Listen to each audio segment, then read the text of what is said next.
Hello everyone, good morning. এতিয়া আজি আমাৰ সিকিম টুৰৰ দ্বিতীয় দিনৰ কাৰণে আমি এতিয়া সকলোৱে ৰেডি হৈ আছো। আমি এতিয়া হোটেলৰ পৰা চেক আউট কৰি ওলাই যাম, ওলাই গৈ ব্ৰেকফাষ্ট কৰিম। ব্ৰেকফাষ্ট কৰাৰ পিছত আমি ছিকিমত ঘূৰিবৰ কাৰণে ক'ত কি পাছ বনাব লাগে, নৰ্থ ছিকিমত বাইক লৈ যাব পাৰিম নে নাই, তাৰ কাৰণে আমি এতিয়া যাম। য'ত পাছ বনাই তাৰ পিছতকৈ আমি যাম। এতিয়া সকলোৱে গা পা ধুই মেলি ফ্ৰেছ হৈছে। এনেই আমাৰ কথা আছিলে 6টামান বজাতে শুই উঠি পিনে ৰেডি হৈ ওলাই যাম বুলি, কিন্তু কালি দিনটো ৰাতিপুৱা 4টা বজাৰ পৰা সন্ধিয়া 8টালৈকে বাইক চলাই যিটো ভাগৰ লাগিছে, তাৰ কাৰণে আমাৰ দেৰি হ'ল শুই উঠোতে। আমি অলপ ৰেষ্ট ল'লোঁ। ৰেষ্ট লোৱাৰ পিছত এতিয়া আমি ওলাই যাম। তেনেহ'লে আগবাঢ়ো, অলপচোন আগবাঢ়ো, কি কি দেখিবলৈ পাওঁ যে ছিকিমত আৰু দেখিবলৈ চেষ্টা কৰিম। এই কাকতি, বোলা বোলা বোলা, দেৰি হৈছে।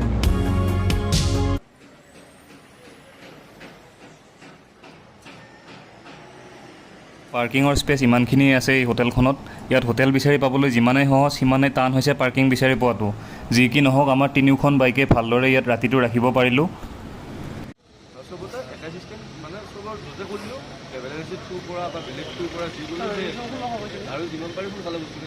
আমি এতিয়া আহিছোঁ গেংটকত থকা police permit cell.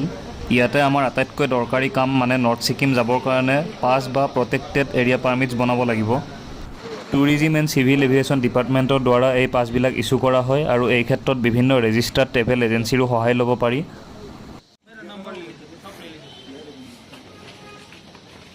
WhatsApp number भी परमिशन कितने टाइम में मिलेगा? कल मिलेगा ना? कल सुबह जितना जल्दी हो 9 बजे। ठीक है, आप इधर आइए, 9 बजे आप लोगों का निकल जाएगा। आप लोग 10 बजे भी आ सकते हैं। मैं 9 बजे के अंदर में 9 या 9:30 के अंदर में निकाल दूंगा परमिट। ठीक है, तो आप लोग 10 बजे भी आ सकते हैं। नहीं, थोड़ा जल्दी होने का जल्दी तो अब ये क्या करना पड़ेगा, एडवांस परमिट यानी कि अभी निकालना पड़ेगा। এই দাদাজনৰ ৰেফাৰেঞ্চ আমি গুৱাহাটীৰ পৰাই লৈ আহিছিলোঁ আৰু তেখেতক কণ্টেক্ট কৰিছিলোঁ। এতিয়া যাৱতীয় কাগজ পাতিসমূহ তেখেতক আমি দিলোঁ, আধাৰ কাৰ্ড, ড্ৰাইভিং লাইচেঞ্চ আৰু লগতে বাইকৰ নথি পত্ৰসমূহ এখেতৰ হাতত জেৰক্স কপি আমি জমা দিলোঁ। গেংটকলৈকে যদিও কোনো ধৰণৰ পাছৰ প্ৰয়োজন নাই, কিন্তু ছিকিমৰ আটাইকেইখন জিলাৰে বিভিন্ন সংৰক্ষিত অঞ্চলত যাবৰ কাৰণে প্ৰটেক্টেড এৰিয়া পাছ বা PAPৰ দৰকাৰ হয়। আমি যিহেতু নৰ্থ ছিকিম যাম, সেয়েহে এই পাছখন ইছ্যু কৰাব লাগিব। কিন্তু ইয়াত সহজতে হ'ব বুলি ভবা কামটো কৰাওঁতে আজি গোটেই দিনটোৱেই লাগি যাব।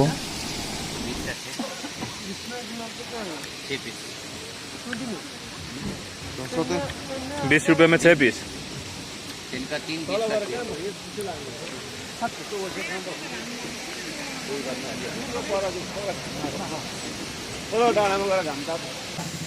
তো আমি আজি ইয়াতে গেংটক চিটিৰ নিয়াৰ বাই লোকেশ্যন যিমান মানে এনেকুৱা ভিউ পইণ্টবিলাক আছে তাকে ভিজিট কৰিম বুলি আমি ওলাই আহিছোঁ। এতিয়ালৈকে খোৱা লোৱা ভালদৰে হোৱাই নাই। অকণমান পিছত আমি লাঞ্চ কৰিম। তাৰপিছত কালি যিখন হোটেলত আছিলোঁ সেইখনতে আজিও ৰুম বুক কৰিলোঁ, তাতে থাকিম। আমি কালি মৰ্ণিং, কালি আমাৰ পাছ ৰেডি হৈ যাব, তেতিয়া আমি নৰ্থ ছিকিমলৈ ওলাই যাম। কমল কমল কি খাই আছে আপুনি? পানীপুৰি ইমান টেষ্টি নহয়, আমাৰ মানে ইয়াৰ ষ্টাইল নেকি নাজানো, গুৱাহাটীৰ নিচিনা টেষ্টি নহয়। এতিয়া আমি ঘূৰি থকা গেংটকৰ এই ঠাইখিনিৰ নাম হৈছে বাৰটাক। আজি আমাৰ নিৰ্দিষ্ট কোনো লক্ষ্যস্থান নাই। গেংটকৰ চাৰিওফালে যেনি তেনি যিমান পাৰি আমি ঘূৰিম আৰু ঠাইবিলাক চাম, আৰু লগতে আমি সন্ধানত থাকিম এসাঁজ ধুনীয়া খাদ্যৰ। এই গেংটকখনেই হৈছে ছিকিমৰ ৰাজধানী আৰু সৰ্বাধিক জনসংখ্যা থকা চহৰ। পূৰ্বীয় বা ইষ্ট হিমালয় পৰ্বতমালাৰ 1650 মিটাৰ বা 5410 ফুট উচ্চতাত অৱস্থিত হৈছে এই মৰমলগা গেংটক চহৰখন। ৰাণীপুল নামৰ নদীৰ পশ্চিম ফালে গেংটক চহৰ অৱস্থিত হৈ আছে। প্ৰাকৃতিক সৌন্দৰ্য আৰু বৌদ্ধ সংস্কৃতিৰে ভৰপূৰ গেংটক চহৰৰ মানুহবিলাকো বহুতো শান্তি প্ৰকৃতিৰ আৰু মৰমীয়াল হয়। ভুটীয়া, নেপালী, লেপচা আৰু কিছুসংখ্যক ভাৰতৰ অন্যান্য ৰাজ্যৰ পৰা অহা বাসিন্দাই গেংটকত বাস কৰি আছে। আৰু গেংটকৰ ইতিহাস বুলি ক'লে প্ৰায় 1716 চনত গেংটক মনেষ্ট্ৰী স্থাপন হৈছিল আৰু গেংটকে এখন সৰু গাঁৱলৈ ৰূপান্তৰিত হৈছিল। 1840 চনত NC মনেষ্ট্ৰী স্থাপন হোৱাৰ পিছত এখন পবিত্ৰ তীৰ্থস্থানলৈ ৰূপান্তৰিত হৈছিল। আৰু 19th চেঞ্চুৰীৰ মাজভাগত ইংৰাজে ছিকিম দখল কৰাৰ পিছত গেংটকে ৰাজধানীৰ ৰূপ পাইছিল। সেই সময়ত গেংটক তিব্বত আৰু ভাৰতৰ কেলকাতাৰ নিচিনা চহৰৰ মাজত বাণিজ্যৰ মূল পথ হৈ পৰিছিল। 1947 চনত ব্ৰিটিছৰ পৰা স্বাধীনতা পোৱাৰ পিছত ছিকিমে স্বতন্ত্ৰ ৰাজ্য হিচাপে থাকিবলৈ লয় আৰু 1975 চনত যেতিয়া ভাৰতৰ লগত মাৰ্জ হৈছিল, তাৰ পিছতো গেংটক ছিকিমৰ ৰাজধানী হিচাপেই থাকি যায়। বৌদ্ধ ধৰ্মৰ ধৰ্মীয় পৰম্পৰাৰ লগত সম্পৰ্কিত এই বিশেষ পতাকাখন গোটেই ছিকিম বা গেংটকৰ চাৰিওফালে এনেদৰে লগাই থোৱা দেখিবলৈ পোৱা যায়। বাইক ৰাইডাৰবিলাকেও এনেকুৱা ধৰণৰ পতাকা বাইকৰ আগত লগায় আৰু তাত লিখা থাকে ওম মানি পদ্মে হম। মোৰ বাইকৰ আগতো লগোৱা আছে।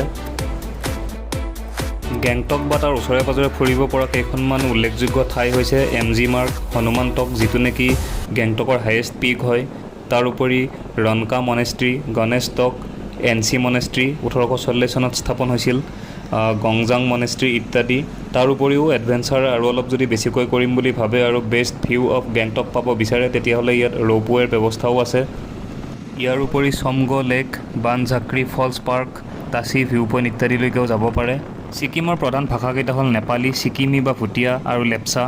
ইংলিছ প্ৰায় অধিকাংশ অঞ্চলতেই প্ৰচলিত হয় আৰু ইয়াৰ উপৰিও কেইটামান ভাষা হ'ল জংকা, গ্ৰমা, হিন্দী, মাঝি, থুলুং, তিব্বতী, য়াখা ইত্যাদি। এতিয়ালৈকে যিমান দূৰ দেখিলোঁ গেংটক সঁচাকৈয়ে বহুতো শান্তিপূৰ্ণ আৰু নিয়মানুৱৰ্তিতা বা ডিচিপ্লিন মেইনটেইন কৰি চলা এখন ধুনীয়া চহৰ হয়। ইয়াত গাড়ীৰ হৰ্ণ বজোৱাটো নিষেধ হয়। গেংটক বা ছিকিমত ফুৰিব অহাৰ আটাইতকৈ উপযুক্ত সময় হৈছে ছেপ্টেম্বৰ মাহৰ আৰম্ভণিৰ পৰা নৱেম্বৰৰ মাজভাগলৈ। গেংটকৰ ঘড়ীত সময় হৈছে এতিয়া 2:17 দুপৰীয়া আৰু আমি আছোঁ গেংটকৰ জৱাহৰলাল নেহৰু ৰোড। ঠাইখিনিৰ নাম হৈছে চাংগাৱা। আমাৰ এতিয়া সময় হৈছে ধুনীয়াকৈ এসাঁজ ভাত খোৱাৰ। পিছে এইখন হোটেল ধুনীয়াকৈ খোলা আছে যদিও ইয়াত এতিয়া খাবলৈ একোৱে এভেইলেবল নাই, গতিকে আকৌ আমি বাহিৰৰ ফালে যাম আৰু বেলেগ হোটেলত বিচাৰিম। ইয়াত আছে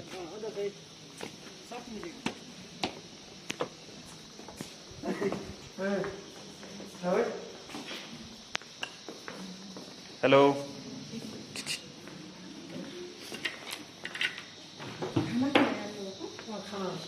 অৱশেষত ধুনীয়া ভিউ পইণ্টৰ সৈতে আমি এসাঁজ ভাত বিচাৰি পালোঁ। চিকেন কাৰীৰ লগতে দাইল, আলু, বিনছ ভাজি, চালাড, পাপৰ ইত্যাদি এই থালিখনৰ লগত দিছে।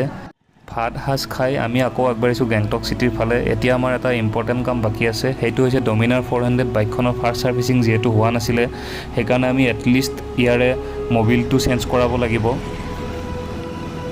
অটো চেণ্টাৰ নামৰ বাজাজৰে অথৰাইজ ডিলাৰটো আমি আহি পালোঁ আৰু ব্লু টি চাৰ্ট পিন্ধি থকা দাদাজনে আমাক ক'লে যে ভাইয়া आप लोग तो टूरिस्ट है, आपको सर्विसिंग करके देना ही पड़ेगा। তাৰ মানে আমাৰ বাইকৰ ছাৰ্ভিচিংটো ধুনীয়াকৈ আজিয়ে হৈ যাব। कितना रुपये का है? 20 का बनाइए।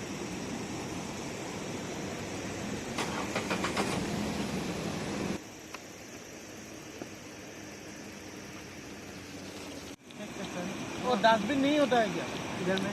होता है ना, होता है। চানাবালা ভাইয়াৰ পৰা চানা লোৱাৰ পিছত আমি এইখিনিতে থিয় হ'লোঁ আৰু এই মানুহজনক লগ পালোঁ। এখেতে ওচৰেদি বৈ যোৱা ধুনীয়া নদীখনত জাবৰ কেইটামান টোপোলা পেলাব আহিছে।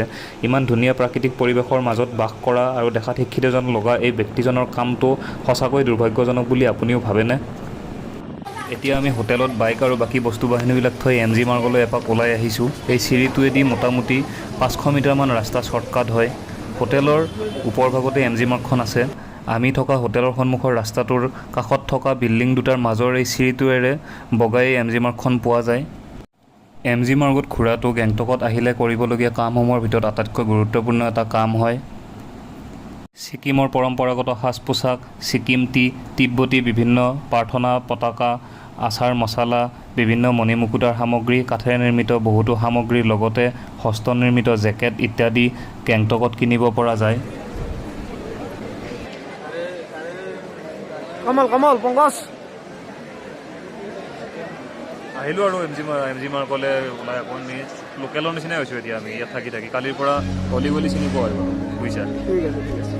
গেংটকত পোৱা কেইবিধমান জনপ্ৰিয় খাদ্য হ'ল ঠেংথুক, চুৰ্পি এক প্ৰকাৰৰ চুপ হয়, থুপকা, চেল ৰুটি, আটাইতকৈ জনপ্ৰিয় ম'ম', তাৰ লগতে ভাত ৰুটি ইত্যাদিও পোৱা যায়। আৰু এনেকৈয়ে ছিকিম টুৰৰ দ্বিতীয় দিনটো পাৰ কৰি আমি এতিয়া হোটেলত ঘূৰি আহিছোঁ। কিবা অলপ খাই প্ৰটেক্টেড এৰিয়া পাছৰ কাৰণে অপেক্ষা কৰি আমি এতিয়া শুই থাকিম। এই ভিডিঅ'টি চোৱাৰ কাৰণে মই আপোনালোকক বহুত ধন্যবাদ জনাইছোঁ আৰু ইমানতে ভিডিঅ'টো শেষ কৰিম। যদি চাই ভাল পাইছে তেতিয়াহ'লে লাইক, কমেণ্ট আৰু ছাবস্ক্ৰাইব কৰি দিবলৈ একেবাৰে নাপাহৰিব। থেংকছ ফৰ ৱাটছিং। গুড নাইট, শুভৰাত্ৰি।